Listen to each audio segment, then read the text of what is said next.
How we live this life determines what we are in the next.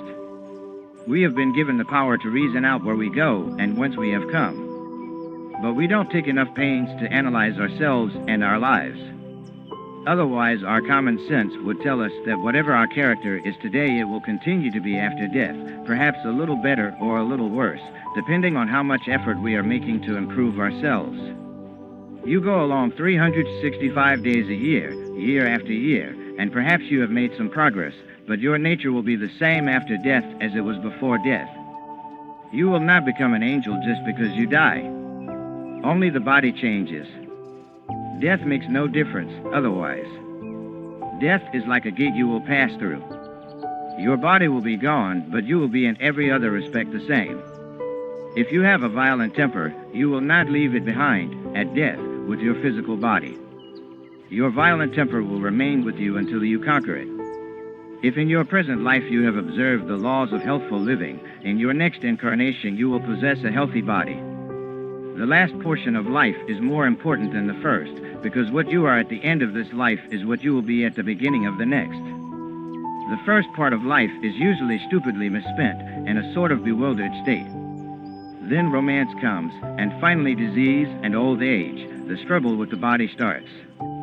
I have coined a phrase, patchwork living, to describe how one has to keep on patching and repatching the body to keep it going. The body is a trouble most of the time. A spark plug is missing, or the tires give out. You have headaches or a cold, or the stomach goes wrong. There is difficulty with the teeth, and so on. Always trouble, trouble. That is why it is so necessary to your happiness that you realize you are not the body, with all its aches and pains, but an immortal soul. I don't take life seriously at all. I say, Lord, any time you want to remove this body from the soul, it is all right.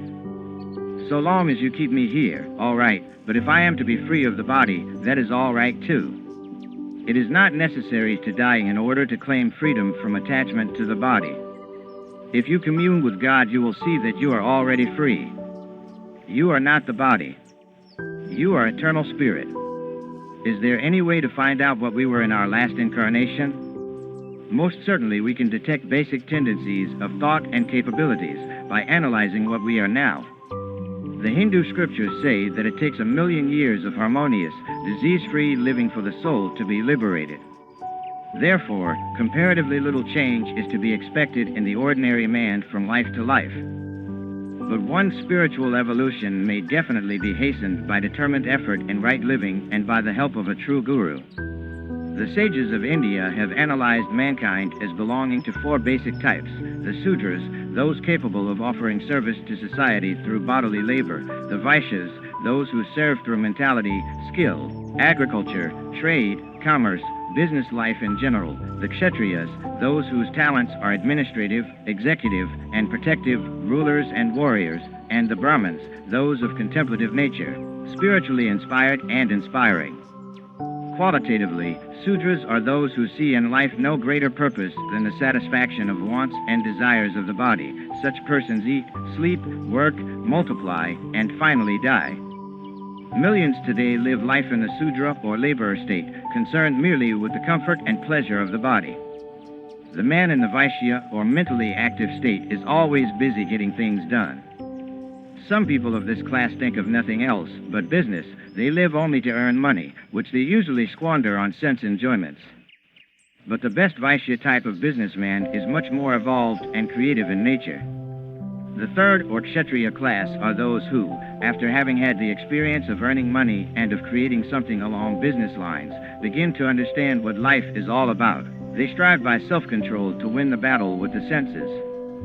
The Vaishya man doesn't engage himself in such effort for inner improvement.